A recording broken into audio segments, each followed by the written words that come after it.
Greetings, ladies and gents, and welcome to Slate's narration of the web series The Burning Ones. If you're new to the series, there is a playlist listed down below in the description, and as always, I hope that you enjoy. Chapter 22, The Bird with the Chutzpah. I awoke in a cold sweat. Again. I knew I had dreamt that same horrible dream, the one I had been having for weeks. I just couldn't remember the details, except for the blood on my hands. I could always remember that part. I had to check every time I woke up. I crawled out of the bed, turned my blankets over so they could dry, and stripped out of my wet night clothes.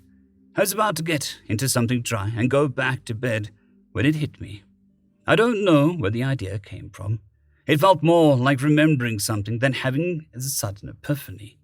I grabbed the nearest articles of dry clothing, the pink jumper, which was now my favorite, and a pair of green uniform pants, threw them on, and rushed out the door. It didn't take me long to reach the sheepdog's quarters. The halls were all empty at this hour. I pressed the call button beside the door, pressed it again, then started knocking. "Oh, I'm coming, chill!" Raegar opened the door. His eyes were droopy, and his hair was sticking out in all directions, which, to be honest, probably matched my feathers at that moment. I hadn't even bothered to look in the mirror before I left. "Chief, it's early." Raegar yawned and covered his mouth. He wasn't wearing a shirt. "What's going on?" "I need to talk to Mark." Raegar looked over his shoulder and said, He's not here?" CV staggered up to the door behind Raegar. She was only wearing her undergarments. Her chest, stomach, and back were covered in scars. Then I noticed Raegar was also sporting quite a few scars. Jagged stab and slash wounds, energy burns, spider webbing from projectile penetration. Both of these soldiers had been veterans of horrible battles. "Everything all right?" CV asked. "I need to see the salvage video footage from the derelict," I said. I can get that," CV said. She retrieved a soft robe and wrapped it around her body. "Mark said that you're all clear, so I can get whatever you need." "Come on in." Raegar moved out of the doorway, and I stepped inside. Don was sitting, cross-legged in the corner, hands folded in his lap, eyes closed. Just ignore Buddha over there." "I heard that," Don mumbled. CV brought the computer over and motioned for me to join her at the table. Raegar sat down on the other side of the bowl of food. "Dude," CV said, "you woke up 45 seconds ago. How are you eating already?" "I don't know." Raegar offered a bowl. "You want some roasted Frinian nuts, sir? This is like literally the best thing that I've ever found out in the black. I'm going to have to import them back home by the whole truckload or something. This is more addictive than pistachios." "Sure." I picked up a couple nuts and began working them free of their shells. "You want to see the battle again?" CV asked, as she opened the file directory. "No, I want to see everything else." "Okay." CV queued up the footage. "That's a lot of tape. Even spin up, that would take forever." "Can we isolate for one subject?" I asked. "Yeah, that'll be narrow it down. Who are we looking for?" CV asked. I cracked one of the nuts into pieces and popped them into my mouth. "I want to see all the footage of Lorenzo." Okay. CV typed some codes into a machine, probably Lorenzo's ID number, and it began sorting out clips. "You can watch whatever you want, but why?" "She's got a hunch." Raegar stuffed a handful of nuts into his mouth and kept talking. "Why else would she be here at ass o'clock in the morning?" I had an idea. CV passed me the laptop. I turned on the video and then multiplied the speed to 64 times. "Holy," CV said, clearly very stunned about something. "You can still see it going that fast?" "Yeah." It was exactly what I expected. Lorenzo's monster, the corrupted, wasn't in the footage when they left Earth. He had a normal guardian, just like all the other humans on board. There was a blinding flash. It whited out the screen. I hit pause. "Looks like some sort of glitch," CV said. "Maybe something didn't render on the recordings." "Not a glitch." I rewound the film and paused it 10 seconds before the whiteout. "Who was that woman next to Lorenzo?" "Let's see." CV typed sequence in, and the computer brought up a picture of Nora Kyrene. "I'll be damned. It's her." I started the video again. I had to be sure.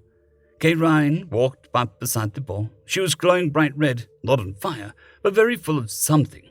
The boy and his guardian tried to walk away. She reached out, grabbed the burning one by the throat with both hands, and then dashed it into the floor. She wrestled with the boy's guardian until it exploded and disappeared. The screen whited out for a moment, and then the picture returned. "I'm not sure what just happened," CV said. "Looks like she had a seizure or something."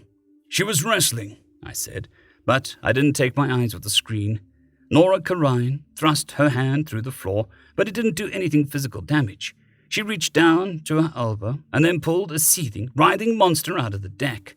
It was a large land lizard, but it was winged and spitting globs of fire from its mouth. Lorenzo was weeping and tried to run. The monster leapt across the floor and onto his back. Lorenzo stumbled around for a moment, fell to the ground, and then stopped fighting back. "Oh, poor guy," Breaker said compassionately, but unable to see the full extent of what was happening. "Probably got skinned up real bad there." All of the burning ones in the room had gathered behind me. I could hear their fires simmering hotter and hotter and see their lights reflected in the table in front of me. They were watching the video with me, and they were furious. I was, too. There was a screeching sound and commotion in the hallway outside the room. I snatched up the laptop computer and ran towards the door. Don was already there, barefoot, holding his pistol ready to fight. Don and I opened the door, and a full volume of the struggle hit us. Lorenzo was screaming and thrashing about as two humans in strangely decorated battle armor attempted to restrain him against the corridor wall. These humans were bonded with their guardians, which protected them from the flames Lorenzo was slinging in all directions. The fire suppression alarms were wailing and chaotically slinging foam at the fires Lorenzo had started for dozens of meters in both directions. "I got this!" Mark shouted and ran past me with the pressurized auto-injector in hand. He was also bonded with Ghost and ran straight through the wall of flames, unscathed. Mark knelt and attempted to inject Lorenzo. The monster's tail lashed out from behind Lorenzo, coiled around the injector, and melted the unit. "Son of a bitch!" Mark yelped and tossed the molten remains of the medical device. "This is not working," one of the clerics said. His battle armor had a black and white collar, which I recognized as a mark of religious priest. His chest was adorned with elaborate paintings, most of which were glowing men with long hair. "We've dosed him 3 times already. He's too strong." I noticed that while he stopped speaking aloud, his lips continued moving rapidly. Perhaps he was praying. "Mark!" I shouted. "You need to see this." "I'm busy!" Mark dodged the tail and fired several blasts of his own, pure blue flames at Lorenzo. The assault seemed to stun the boy, and his monster, for a moment at least. "This is important!" I saw a brief gap in the flames. Don tried to grab me, but I leapt forward too fast. "Oi, gewalt!" exclaimed the second cleric when he saw me. He had long curly hair and a thick beard. His armor was solid black, but was covered from his throat to his soles of his boots in finely lettered white block script. "This one is a Meshuggah." He removed one hand from the child and coiled his middle finger down, held his first and fourth fingers up, and then extended his arm towards me. A wall of white light sparked and expanded from between his fingers. It rushed forward and struck me instantly. The heat of the flames disappeared. "Are you insane?" Mark shouted, and stood in front of me. The wings on his back lazily batted small bits of the heavy, flaming gel Lorenzo was throwing. "Look at this!" I played the video. Mark's eyes widened. He snatched the computer from my hands and dashed over to the clerics. "Zevi, look! Oi veis me!" Zevi mumbled, and then exclaimed gleefully, eyes wide, as he watched the footage again. "Nara's right! The bird with the shuspa got it on tape!" "Something is happening," the priest said, cautiously. The flames around Lorenzo's body sparked and sputtered. The fire on his face extinguished entirely. Zevi was laughing joyously and holding up the laptop. "We have to strike, now!" Mark exclaimed. He drew back his arms, blue flames building rapidly. I could tell Mark and Ghost were about to go nuclear. I acted on impulse. I didn't know why at the time, but I knew I had to stop him. I stepped between the warlock and the child. "Glow, bug," a new voice said from behind me. A child's voice. End of chapter. I'd quickly like to thank the T5 peeps: Cold War Boomerwaffen, Sevaren Serberous, Bushmaster 177, Henry the Red, Casper Arnholtz, Cold War Boomerwaffen, Elijah Silvercross, Dragzoon W.R.E, and Sevaren Serberous. Thank you very much.